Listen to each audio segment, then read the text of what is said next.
In poker, every player that is to the left of an opponent has a positional advantage. That means that player gets to act after the player to the right.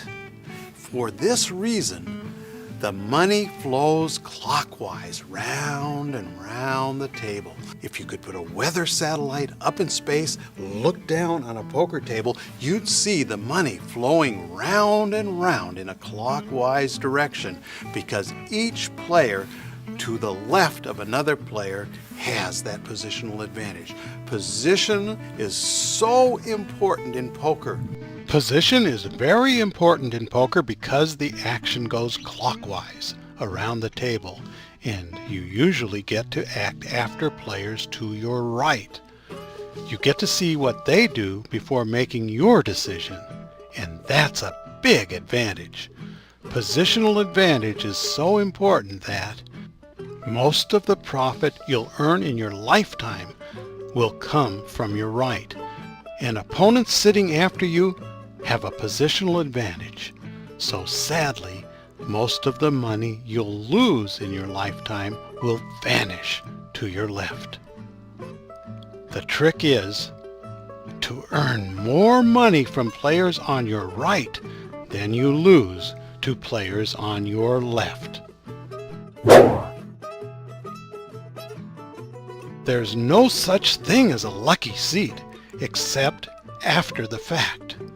Looking back, you might observe that a seat has been lucky, that good fortune and good cards were associated with that seat. But there's no scientific way to predict which seats will be lucky and which will be unlucky beforehand. But there's something you can do scientifically. You can choose a winning seat, and it all has to do with the power of position. We've told you that position is really important and that you have an advantage over players to your right who act first. We've also told you that you're at a disadvantage against players to your left. But why leave it at that? Try to choose a seat so that players to your right provide the most profit and players to your left do the least damage. Weak callers go on your right. They play hands that are unprofitable, and you can trap them if they enter the pot first. If you let them sit to your left, that's bad, because you'll often raise before they act, shutting them and the profit they supply out of the pot. Another type of player you'd prefer on your right are aggressive players who know what they're doing.